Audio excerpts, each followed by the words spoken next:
रामपुर नाम का एक सुंदर सा गांव था, जहां रवि नाम का एक लड़का रहा करता था। रवि पूरा दिन अपने दोस्तों के साथ खेलता रहता था।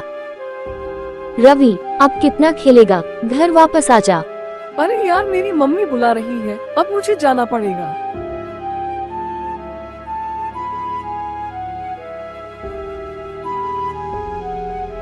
रवि अपने घर जाके फोन में गेम्स खेलने लगता है।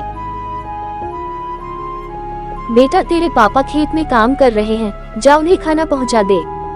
अभी थोड़ी देर रहने दो ना माँ, मैं पहुंचा दूंगा।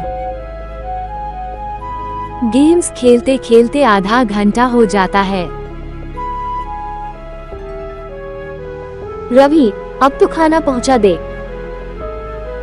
आप वही रख दो, मैं पहुंचा दूंगा। समझ गई, ये लड़का नहीं जाने वाला है, मुझे खुद ही जाना पड़ेगा। रवि की माँ खुद ही खाना पहुँचाने चली जाती है। सुबह से शाम हो गई। रवि के मम्मी पापा घर आ गए और रवि अभी तक फोन चला रहा था। रवि के पापा ने उससे उसका फोन छीन लिया और उसे बहुत डांटा। तब से उसकी गेम खेलने की आदत और भी बढ़ गई और तब से उसने पैसा भी चुराना शुरू कर दिया। और इस तरह उसकी लत और भी बढ़ती ही गई। एक दिन रवि को पैसा चुराते हुए उसकी मम्मी ने देख लिया और रवि के पापा को बता दिया और फिर रवि को बहुत मार पड़ी। एक बार उसके पिताजी काम करते करते बीमार हो जाते हैं।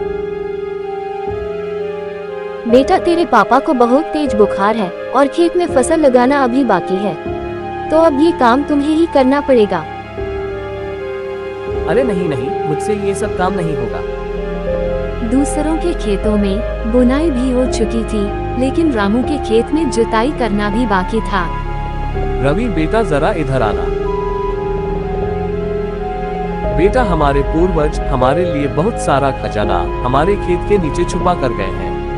अगर तुम मेहनत नहीं कर सकते तो कम से कम वो खजाना ढूंढ लो, फिर हम बैठे बैठे खा सकते हैं। लेकिन पिताजी, ये होगा कैसे? बेटा, इसके लिए तुम्हें जाके पूरे खेत में कुदाल चलानी पड़ेगी। इतना सुनते ही रवि जल्दी से खेत की तरफ निकला और जाकर खेत में कुदाल चलाने लगा, लेकिन उसे कुछ भी नहीं मिला। पिताजी, आपने तो कहा था कि खेत में खजाना है, लेकिन मुझे तो कहीं नहीं मिला। बेटा, जाकर एक बार और ढूंढने की कोशिश करो और इस बार ये पोटली ले जाओ। जहाँ जहाँ जाओगे वहाँ इसमें से दाने छिड़क देना। उसने अपने पिताजी के कहे अनुसार किया, लेकिन इस बार भी उसे कुछ नहीं मिला। रवि निराश होकर घर लौट आया। खेत की जुताई हो गई, बुनाई भी हो गई, अब खेत में पानी कैसे डलवाया जाए इससे।